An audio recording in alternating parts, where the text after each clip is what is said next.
Against the backdrop of the Downing Street Rose Garden, Keir Starmer made his first major speech as Prime Minister this week before jetting off to Europe to begin the process of resetting our relationship with the EU. He and the government have clearly laid out the challenges the country faces, but does it have the solutions?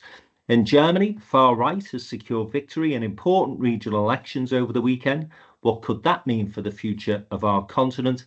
And as Keir tells us to look back in anger, and Rachel tells us to roll with it, some Oasis fans are left fuming as they face a firewall rather than a Wonderwall in their quest for concert tickets for the reunited band. Welcome to the Downtown Den Politics Podcast. Just looks like bigoted woman. Me and my friends sort of used to run through the fields of wheat. You turn if you want to. The ladies not for turning. It will cost. I know words, I have the best words, but there's no better word than stupid. As always, me, Frank McKenna, the Chief Executive Group Chairman of Downtown in Business, joined by Joe Phillips, former advisor to Paddy Ashdown, and Downtown's very own political commentator, Jim Hancock. We will get on to that incredible announcement that Oasis will be reuniting after many, many years, and talk about brothers who are at each other's throats, but one of them's getting a divorce, I believe, so I, of all people, should know how expensive that particular activity is. So good luck to them. But we come on to that later on. We spoke last week, guys, about this very well-trailed speech that Keir Starmer was going to make, and it was viewed as going to be something that was doom and gloom. Well, it was worse than that, wasn't it, really? He didn't have much to say to cheer us. But I thought what was interesting was the backdrop to the speech. He used the Downing Street Rose Garden. And of course, that reminds people again of the Tory sleaze years, you know, the parties, which he did reference, the fact that Dominic Cummings did his infamous press conference there following his trip to Barnard Castle to get his eye test, all that sort of nonsense. So he's just pushing this message that things are awful and it's all the Tories' fault. You're going to have to bear with us to sort it out because this mess is far worse than we'd anticipated. We said last week we didn't think that the British people had much appetite to continue to listen to that sort of narrative. But Joe, having heard the speech, what did you make of it? And do you think he's bought himself some time? No, I don't. I think they're all over the shop and I think they need to get a grip very quickly. I mean, everybody knew, including the Labour Party, going into the election that whoever won was going to face huge challenges of finances, public finances. We know that. It's absolutely right and proper and fair and sensible that Keir Starmer should seek to say to people, there is no magic remedy, you know, it is going to get worse before it gets better. But he then compounded it by announcing this utterly ridiculous and totally pointless attempt to ban smoking outside in pub gardens, which, you know, coupled with the winter fuel allowance limitation, making that means tested the week before Ofgem announced the price cap changes to energy prices. I mean, I don't know what they're doing, Frank, but they are getting their messaging completely wrong, because on the one hand, they're saying it's dreadful, and then they're coming out with these random things that don't appear to have any thought, any planning or any strategy. So I think they need to get a grip quite quickly because, you know, you can blame the Tories and we all know that 14 years, but as I've said before, Keir Starmer is far better placed than any person in this country as a former DPP to actually say, and this is the charge sheet. This is what they've wasted your money on. This is why we're in a hole. And he's not. He just is saying this like, oh, it's their fault, which is a weak argument, actually. He does seem to be caught up in this narrative of the Tories are evil, you know, they're mean, there's no analysis, as you say, Joe, of saying, well, these are the things that they've wasted the cash on. And I'm not sure it is playing into the electorate, Jim. I think that people had anticipated a more optimistic view of the future, and certainly looking for answers and solutions rather than simply Keir waving the white flag and saying, look at all these problems that we've unearthed. Because, as I said recently, we knew those problems existed. The people of this country absolutely knew those problems existed and knew who was to blame, because the Tories took an absolute thumping in the election. So I'm not sure that this idea of shadowing what George Osborne done following the 2010 election, which was to basically nail, the financial crisis on Gordon Brown and the Labour Party, I'm not sure that tactic is necessarily going to work in 2024. Well, the problem is the longevity of it, because the budget is still 2 months away. If we're going to have 2 more months of this, I just don't understand the strategy. All the sort of the joy of that Labour could have generated during the summer from their victory is really dissipated. As I said last week, I can only anticipate that the budget is going to be even more severe than we anticipated. I did flag up that petrol duty could be going up. That seems to have hardened, because if you're going to sort of keep telling people like this for 2 more months, hoping that they won't be surprised by anything in the budget, the danger is that people become disillusioned. And I mean, it's only a short-term thing, but Starmer's popularity ratings have plummeted. They rose a bit during the riots, which is the one thing that they've done, which I think most people supported, the way they've dealt and punished with people who rioted. But in other respects, they're starting to pay a price, and I wouldn't fancy John Ashworth's chances of getting back to Parliament in a by-election the way things are going at the moment. So there is that about it. The Rose Garden, yes, of course, the Rose Garden, as Joe will remind us, was also the scene of the infamous coalition that was formed, which I always thought was a mistake. So it had a certain resonance to it. So I think we've really got probably 2 more months of this, and we'll have to see where the tax increases are going to come. But it's certainly cast a pall over things. And of course, we've got the Trades Union Congress coming up next week, which we'll probably discuss more in the next podcast. But it'll be very interesting to see whether they are going to be having a Congress where they celebrate and recognise their role of supporting a Labour government, or whether they think, oh, here are the soft touches coming along. They've already given us generous pay rises, and we're going to go for more, and also workers' rights, which is worrying business as well. So I think it is a surprisingly rather like the weather at the moment, a very grey outlook for British politics. A tentative start for the new government, and perhaps does lean into the idea that Labour, despite the fact that from a campaign perspective they were ready for a snap election, they weren't necessarily ready to take over the reins of government. And we know August is a difficult time for politicians because people do disappear, everybody's on holiday. But I would have thought the strategy would have been clearer than what we've seen so far. What I will say, reading some commentary over the weekend, is that Starmer reformed the Labour Party by doing all those tough things early on. So taking on the hard left, expelling or suspending Jeremy Corbyn from the party, lots of other things he did in terms of rule changes during those early days. And of course, by the time they got to the Hartlepool by-election, which I think was within a year of Starmer taking over the leadership, he was on the ropes, and all of a sudden he was able to bounce back. Now, some people will, I think, somewhat unfairly say that was all to do with Tory chaos, but he himself, I think, played a significant role in restoring Labour's credibility and using this phrase, change. I think the problem that we've all got at the moment is we're not seeing what that change is likely to be. So would think, Jim, that given the fact we've got the TUC conference followed by the Labour Party conference, there must be some joy, some optimism, and some vision of where they're going to go next. It can't simply be this doom mongering continuing through the whole of the autumn. No, I think there does have to be the announcements of, albeit, that it's a short-term pain for long-term gain, but we certainly need to see the long-term gains.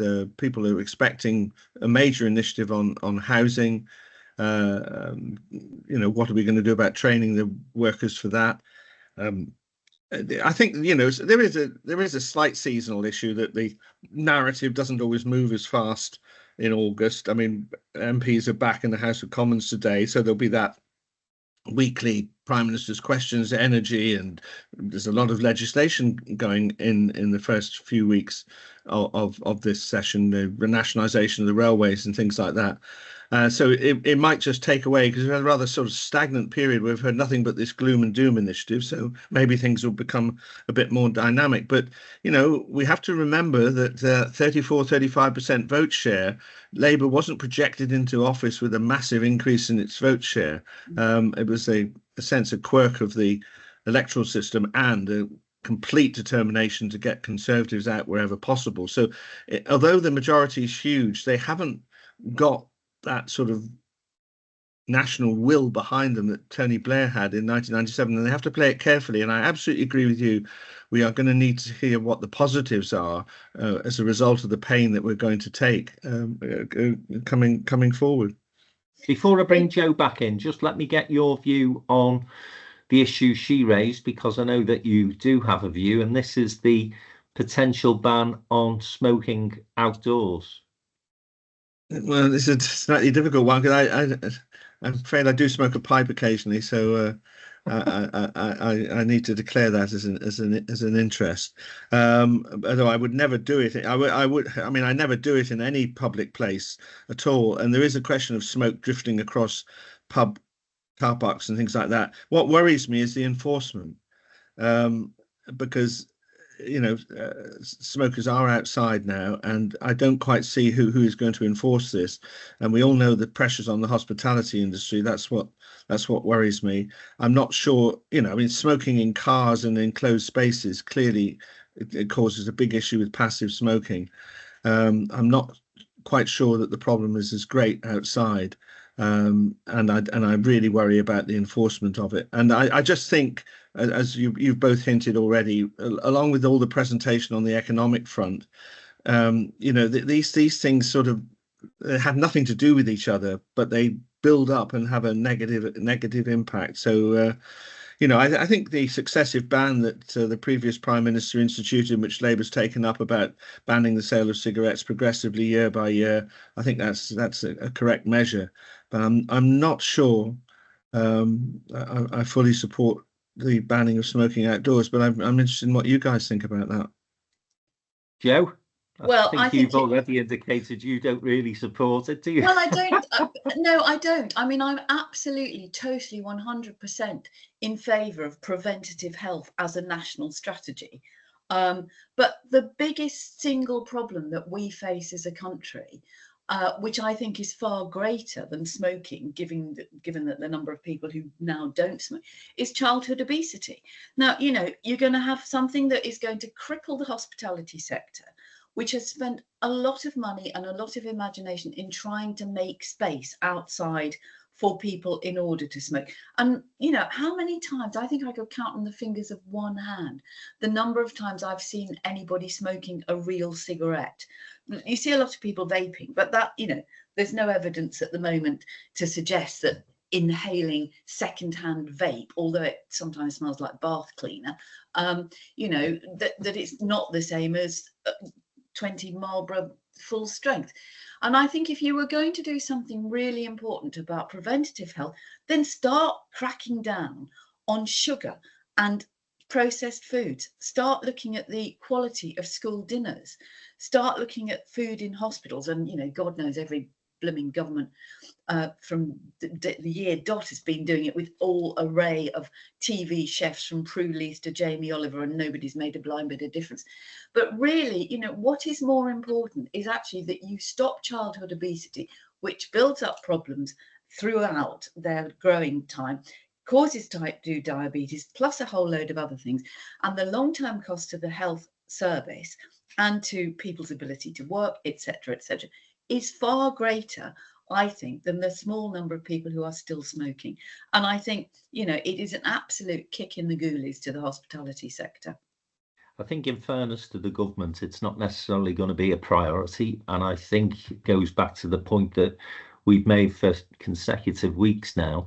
The government doesn't have a grip on its communication strategy, because the fact that that was able to take hold and lead with headlines in things like the Daily Mail and the Telegraph, I think just demonstrates why Labour does need to sharpen up its ability to communicate a bit more effectively. I mean, as somebody who's never smoked, never had a drag of a cigarette, I'm proud to say, I can tell you that if you are outdoors in a summer garden, which some of these pubs have, and you're with the kids and somebody lights up, then it does cause a problem. You know, it's a nuisance.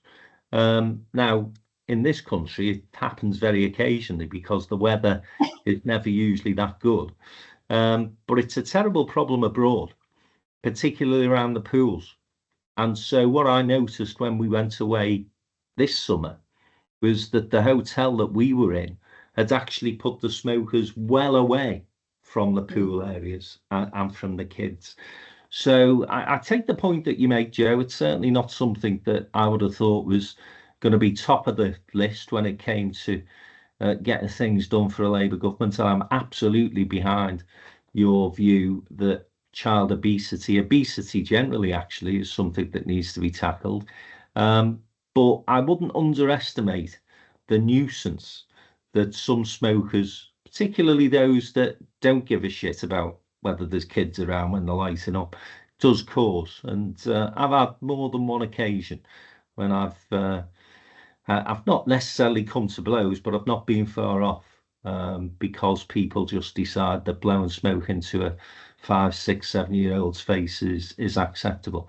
Again, I take your point in terms of the hospitality sector, but I would remind you that the hospitality sector said they wouldn't be able to enforce the ban indoors.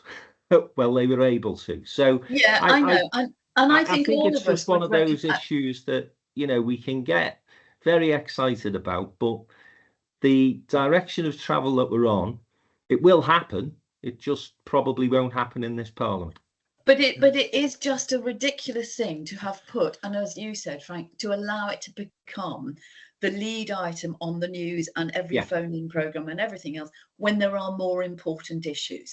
I mean, frankly, I find the smell of people eating takeaway burgers on a train or eating food in a public transport setting absolutely obnoxious. And as a former smoker, you know, I am delighted that I don't stink of cigarette smoke when I go to bars. I mean, you know, Jim and I grew up in the days when newsrooms, you could barely see the news editor across the room because of the clouds of smoke. And that was in the days when it was a fire risk because we all were using paper and typewriters and things. But so I mean, I absolutely, it's fine, but they have got it wrong because people are going. And the other thing is, as Parliament goes back today, you've got all these Tory leadership people battling it out. And the government is giving ammunition to the Tories to attack them on really silly things, which they don't need to.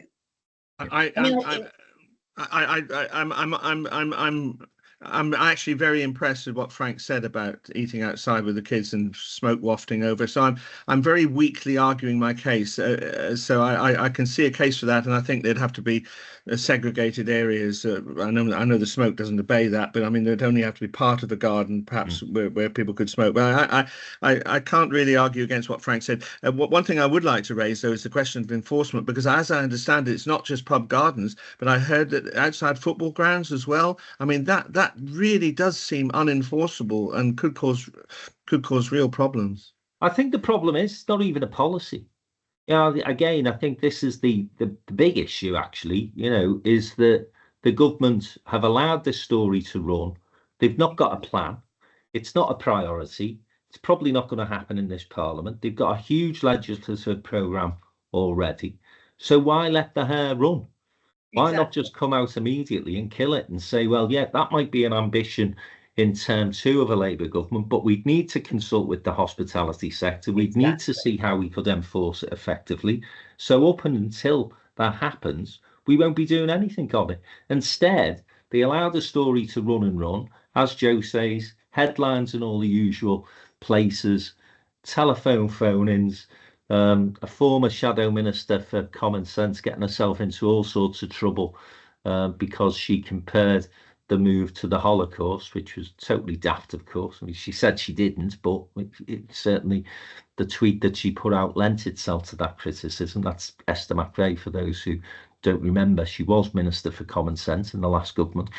So it created all this controversy, and it's probably something that's not going to happen. But let me move on to something that they do keep talking about, the government and ministers, which is improving productivity and economic growth.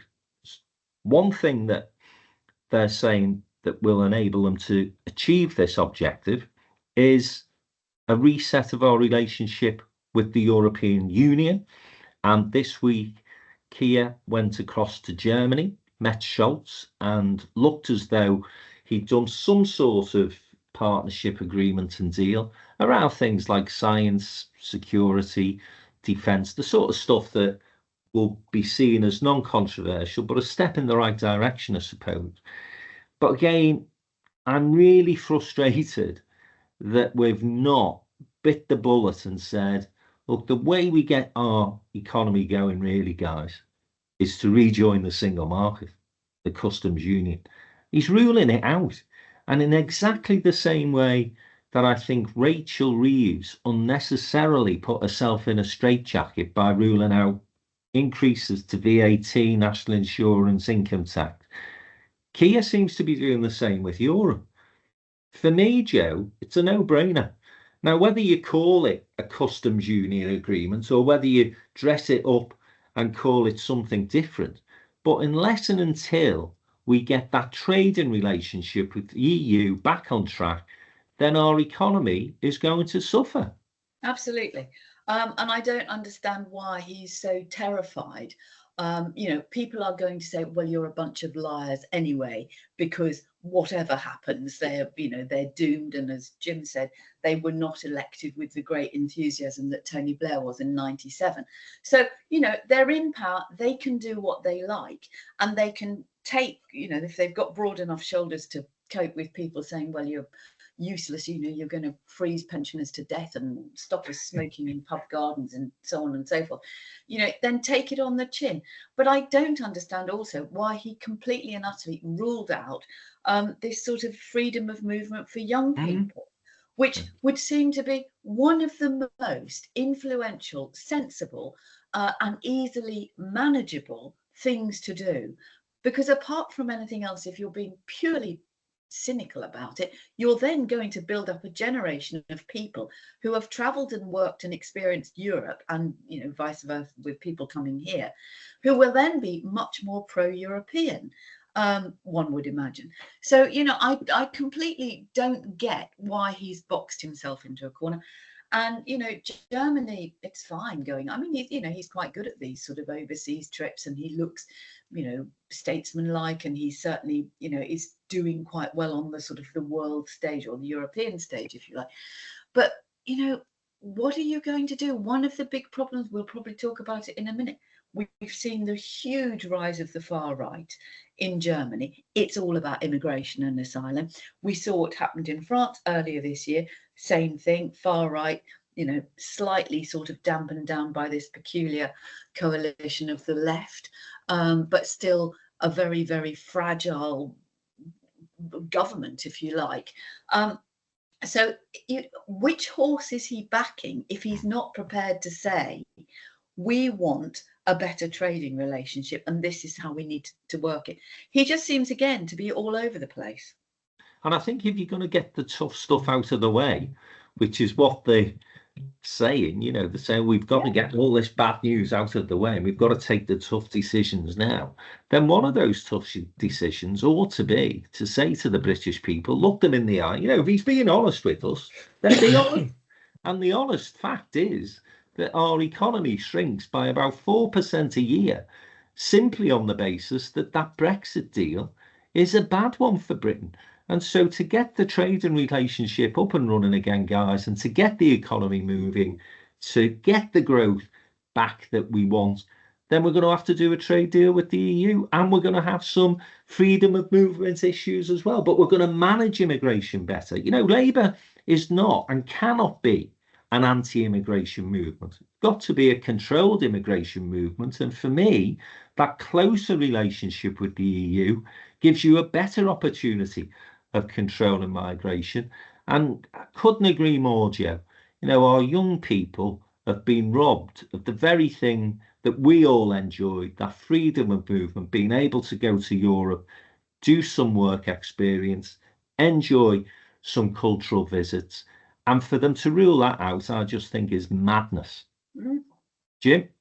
Well, just on the boat, people, there was a very interesting article in, of all papers, the Mail on Sunday yesterday, from a guy called Hodges, who used to be a Labour guy but became quite antagonistic and so does, actually saying that quietly Yvette Cooper is making some progress, that the boat people numbers have just gone down a bit, that they are interdicting these huge rubber dinghies and they're finding it more difficult to get them.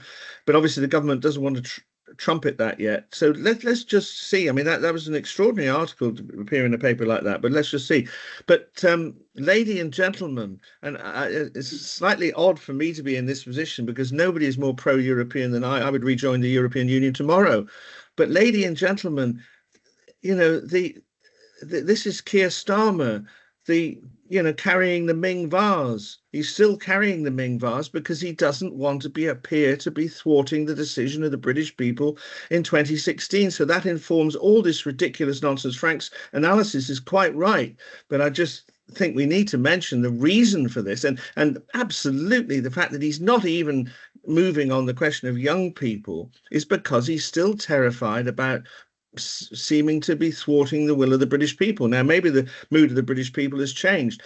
I'll be slightly more optimistic. We've been a bit down on Starmer up to now, but it's so refreshing that we're getting back a mature relationship with our European friends. I mean, I admired everything about the sentiments that were expressed. We can talk about how much detail there was, but just the behaving properly with our European friends, I give the Prime Minister great credit for. There's also quite an alliance between Schulz and Starmer at the moment. They're both sort of that sort of centre left. But of course, as we may talk about later on, that Schulz may not be there very much longer. So what I think is going on here, possibly, I'm not sure that the ruling out was quite as complete as you suggest, is what's going on, that is still this terror of appearing to defy the British voters' decision in 2016, and that what's going on is a softening up exercise, and that as the government gains more confidence, it might go for the single market. But of course, the longer the parliament goes on, the government doesn't quite have that power. So I hear what you say, that they should have taken the advantage of the huge majority to actually go for it. But I mean, the uproar on the right would have been very great. But I suppose you say, Jim, you see that this is the very issue that Keir Starmer and the government needs to take on. It was not the will of the British people to leave the customs union and to break off all trading relationships with the European Union. That was not what was promised. In fact, David Davis and Liam Fox said that the deal for new trade with the EU would be the easiest deal that you would ever be able to broker. And that has not happened. And we've seen the impact that it's had on business. We've seen the impact it's had on exports. Many SMEs now have just given up trying to trade with the European Union. And then we come on to the net zero agenda. And again, what you're trying to tell people is we want net zero. we want to reduce emissions. And so what we're going to do is we're going to start trading, not with our nearest neighbours, but with Australia and with buggers at the other end of the planet. It is the easiest argument to sell, and not to wish to be insensitive about this, but a lot of the people who voted to leave the European Union are fucking dead now. And so, play into the fact that the Brexit that was delivered was not the one that people voted for, 52 to 48%. It was a very, very poor deal. I'm just reading a fabulous book that Tim Shipman has written, No Way Out, at the moment, to talk about buggering up the negotiations from the very early stages. Theresa May to blame for that, by the way. If we are not going to take the European arguments on now, my fear, Joe, is that we're not going to take the European arguments on at all. No, exactly. And I sort of think, it was such an easy thing for Keir Starmer to do on the movement of young people. Yes. Which you do now. That's not breaking anything that anybody voted for. That is a very, very specific group of people with specific limitations. And I think, you do that and you begin to look at different trading requirements. And I mean, the chaos that is going to happen for travellers where I live in Kent. I mean, they're already talking about, having to take over farmland for stacking cars because of the new regulations that come in November, and that's November. So God only knows what it's going to be like in August next year. So, there's all of that. And as you rightly say, Frank, there are so many businesses that are suffering because the prices have gone up, or, it takes forever to get stuff through, and the import and export of goods that then have to go somewhere else, and the paperwork. It's ridiculous. He didn't have to drop the Ming vase. He could have just put the Ming vase down safely and actually dealt with some of those quite easy, low-hanging fruit things, like work permits for people to come in and work on farms, for instance, like the movement of young people, like looking at how you can lift some of the bureaucratic requirements on goods coming into this country and going from this country, like looking at how you could reopen Ebbsfleet and Ashford, hugely expensive stations built, but now unusable, total white elephants because of Brexit. Mm-hmm. And there you've got two new towns, by the way. Yeah. No, I honestly, I agree with what Jim said in terms of the much warmer relationship that he's developing with our European partners. I absolutely do welcome that. And this might just be, a step-by-step approach to taking us back to the place where we need to be with our European friends and neighbours. But I think you've got to recognise two things. A very fast-moving political environment in Europe. And so he's not necessarily going to have Macron and Scholz to deal with for too much longer. So I would be mindful of that if I was Keir Starmer. And if I am looking to really progress on this European agenda, then I'm thinking I've got to do that rather quickly. I can't be waiting until mid-term. And again, we all know, as political commentators and observers, that mid-term is going to be the worst possible time for the government potentially, because you have run out of road. So I thought, honestly, that we'd see some optimism, some ambition, some vision for a much more positive relationship with Europe. It may come at the Labour Party conference. As I say, maybe he's trying to dampen things down until that conference comes around. They do have to have something, I'm sure, positive to say in September in Liverpool. Later this month now, of course, isn't it? We're in September. But can I just clarify? You think that Starmer could have taken the political risk of saying we're going to rejoin the single market? No, Jim, but I think he could have said we are going to use every lever possible to remove the bureaucracies that have damaged the British economy so much. And the easy win, as Joe has referenced, and let me just explain this to listeners, the freedom of movement for young people under 30s basically talking about European exchanges.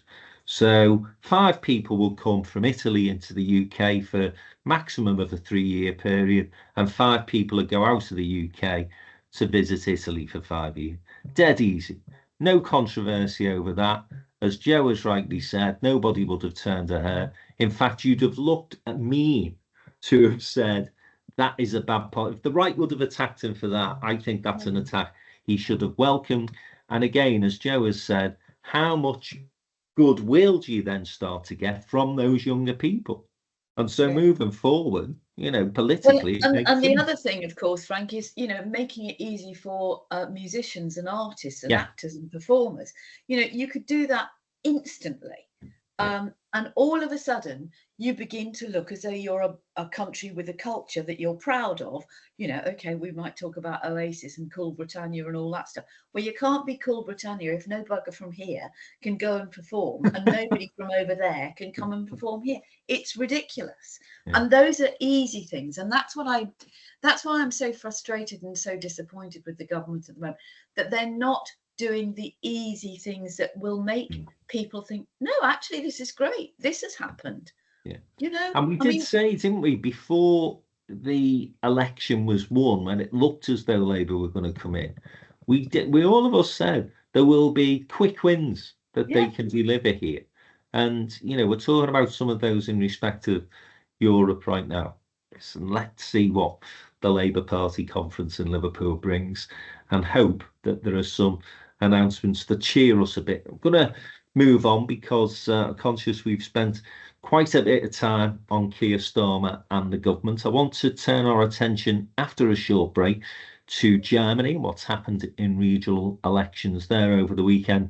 And then we've talked about it a couple of times already. We've referenced it, haven't we? This reunion of the brothers Gallagher.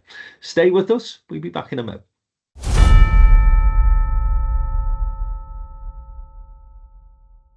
Back to the Downtown Den Politics podcast with me, Frank McKenna, joined as ever by Joe Phillips and Jim Hancock. Elections over the weekend, guys, in Germany and in the east of the country, regional elections, and the far right, the party that's known as AFD. Alternative for Deutschland. Thank you very much. You should know that. Germany first is the motto that they make. Obviously, anti-immigration, closest thing over here to reform, I guess, would be the analogy that you would make.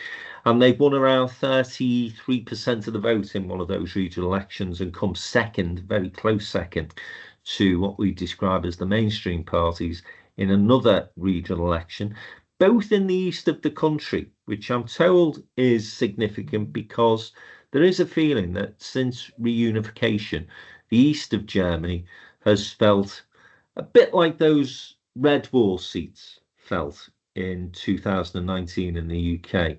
Little bit isolated, little bit left behind, little bit neglected.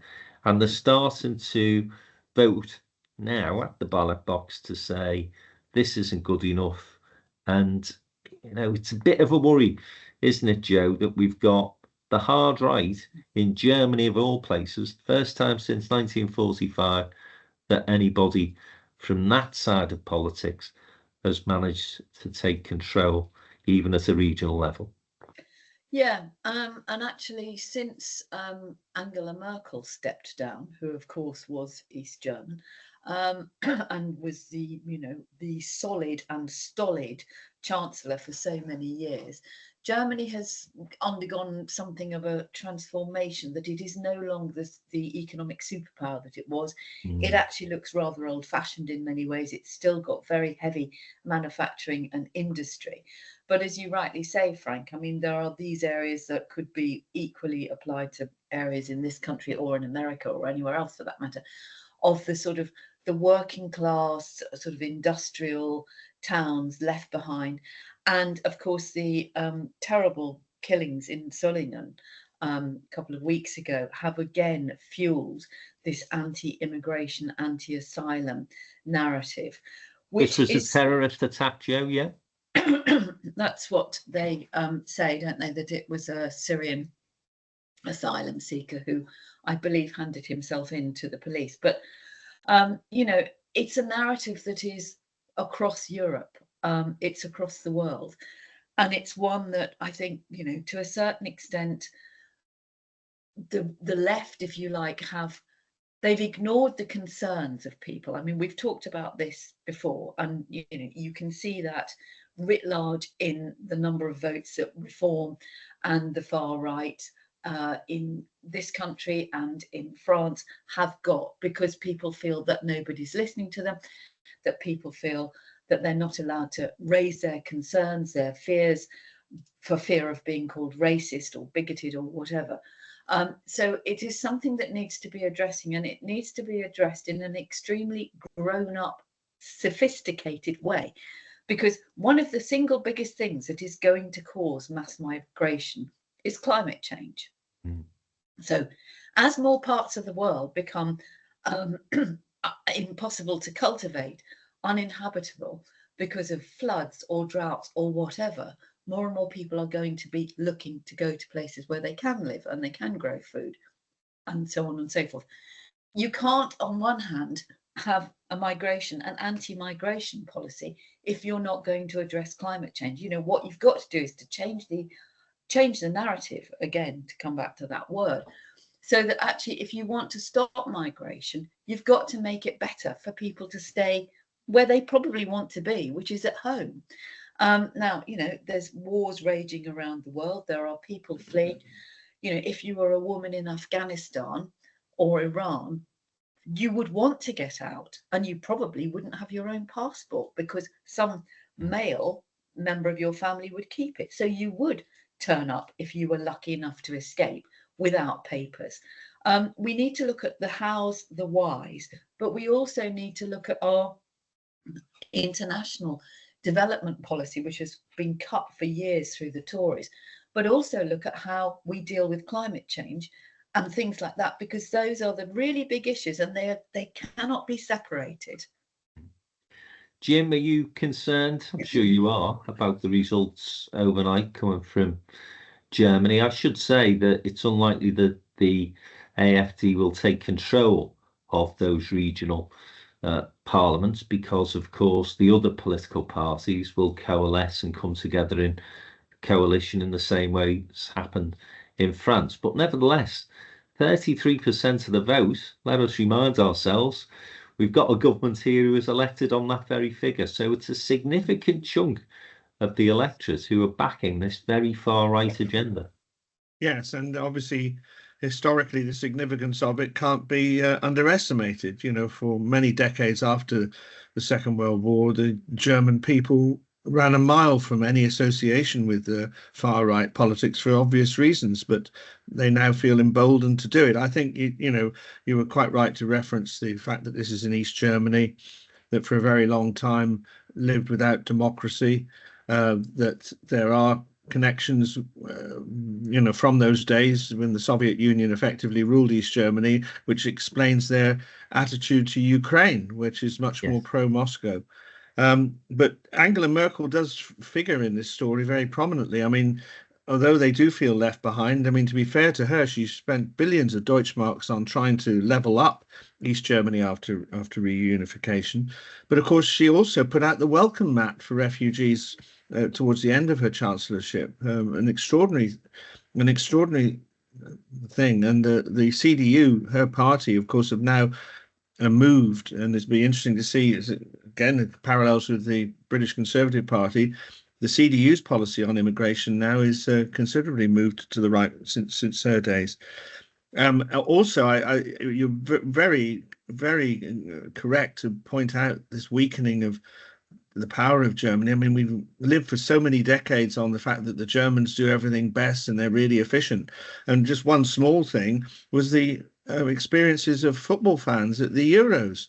Trains delayed, difficulty getting into stadiums, inefficiencies all over the place. So the implications of that are quite strong. You know, if things were different, it'd be a time for Britain to assume an even greater leadership role in Europe. But that ship sailed for the time being. But just the last thing, Frank, you referred to the fact the other parties won't do a deal. Now, of course, it hasn't particularly done in France, but that could exacerbate these people who say we voted for these people and they're being excluded. This points to the conspiracy of the establishment against us.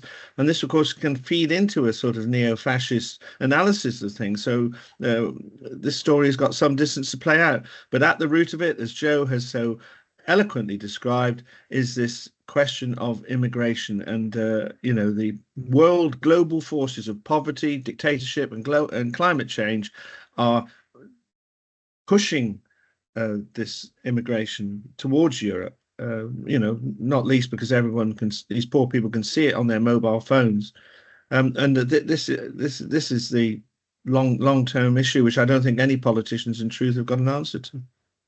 Well, we'll keep a watchful eye on what's happening on the continent of Europe, because not just France and Germany, we have a right-wing Italian government in place at the moment, of course, and elsewhere across Europe, the right seems to continue to garner support, and it is mostly around that issue of immigration and also climate change denial. It's ironic, as you say, Joe, that one of the issues that could help to solve migration is actually dismissed by the right in politics. So, yeah, it's something we'll come back to, I'm sure. And of course, it's something that is going to play a huge role in terms of the debate for the American presidential election, which we will not be talking about this week, but I'm sure we'll come back to in the weeks ahead. Right, last thing up, and it's the reunion of Oasis. And I've been listening to clips of Noel and Liam Gallagher accepting their Brit Award in 1996. And one of the brothers shouts from the stage, there's 5 or 6 people, I think he says, that this audience needs to thank for giving hope to young people in this country. He names the 5 band members and then says, and Tony Blair. And Tony Blair, of course, was in the room to present David Bowie with a Lifetime Achievement Award in 1996. How things change quickly in politics, though. A year later, John Prescott was in the audience, and the Lancashire band, who I had the pleasure of meeting on a couple of occasions, Chumbawamba, threw a bucket of bloody ice water all over poor John, who was then the Deputy Prime Minister. So, what are we making of the Oasis reunion? Jim, you were the one who flagged this up as an issue that we should discuss, but I think on a serious note, you were talking about the ticketing arrangements rather than the Gallagher brothers getting back together again. Yes, I mean, there are a number of things that disturb me. I'm going to be seen like a sort of old-fashioned wet blanket on this. First of all, was the absolute media obsession with this, and the publicity people for Oasis just must have been laughing all the way to the bank, because for days before, including on my beloved BBC, there was this, will they come together? When will the announcement be made? What will the price of the tickets be? It was unbelievable publicity every night on the 10 o'clock news, which I thought was excessive. And then we had something I've experienced and do experience in trying to get Silverstone tickets, is this wretched dynamic pricing that's allowed to happen, where the face value ticket, as you queue up your 327,000th in the queue, but if eventually you do get through people were using 3 or 4 mobile phones at home, all their laptops, which obviously just exacerbates the situation, but there we are. And the price is going up by tens of pounds per second to get these tickets. It's rumored that one of them's getting a divorce and needs the money for this, but I think the shine's slightly gone off it, and compared to other pop events that we've had this summer, which were full of joy and so on, I think this is slightly tainted again, and I just entertain the possibility that they might have another falling out and have to cancel the whole thing before the end. But I don't know what can be done about dynamic pricing, but I mean it's just sort of robbery in plain face to me. But I don't know what you guys think. I think that's the issue, though, Jim, isn't it? What do you do about it? I don't know if you've got any answers to that particular question, Joe, because it seems to happen for big sporting occasions. Oh, it happens for everything. For other concerts.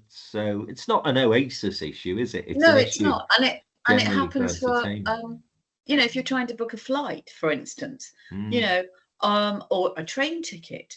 the difference between a train ticket booked in advance and one on the day is utterly ludicrous. And it is, as Jim rightly says, it is literally daylight robbery. It's happening in plain sight.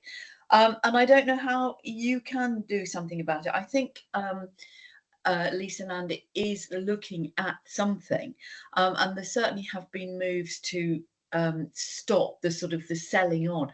But I mean, tickets were going on sale through what we used to call touts before they went on sale to the public for several £1,000s. And the only way you really stop it is for people to not buy them. But of course, that's not going to happen if you want to go and see, you know, Oasis possibly falling out and hitting each other over the head with guitars. But you know, we are ripped off on a daily basis in this country on so many things. And I think people really get fed up with it. You know, you book a theatre ticket, you don't have to have a paper ticket, but you still pay a £1.50, £2.50 booking fee. So, you know, where are these hidden things? And there's been a bit in some of the papers over the weekend about the added on charge in restaurants, and I'm not talking about service charge.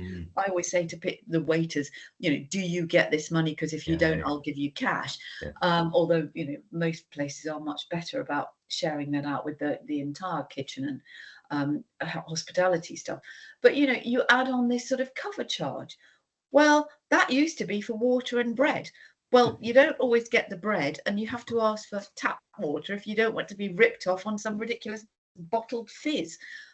So I think there is, you know, Rip Off Britain it's a very easy campaign, but those are the sort of things that actually, to go back to the beginning of the conversation, the government could be looking at, and could be looking at outlawing, you know.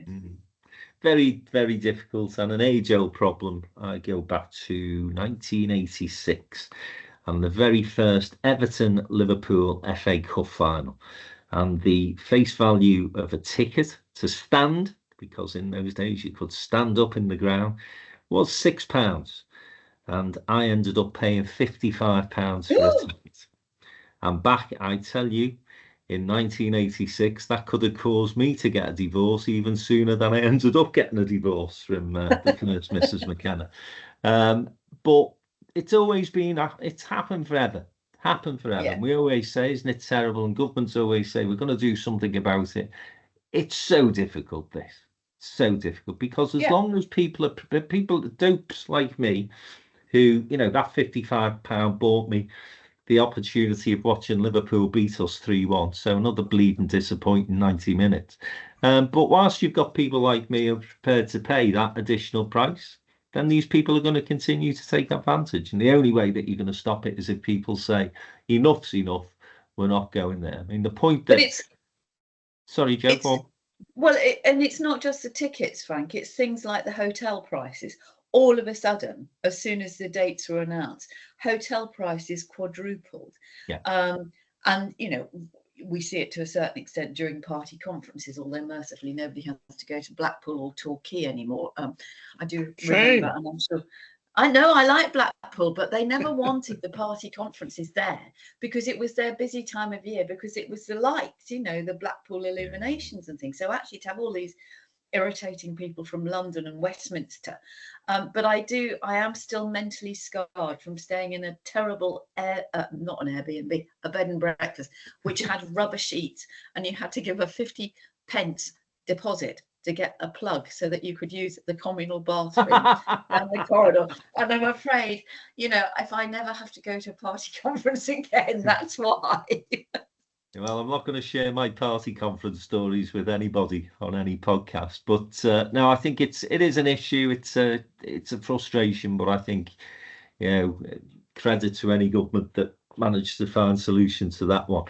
Listen, we'll leave it there, and we will be back again next week looking at all things politics. Parliament returns. We've got the TUC conference to look ahead to, and of course the party conferences. And by this time next week, the runners and riders for the Conservative Party leadership will have been reduced from 6 to 4. So much to talk about next week. Hope you've enjoyed this week's episode. From all of us, the Downtown Den Politics podcast. Bye for now.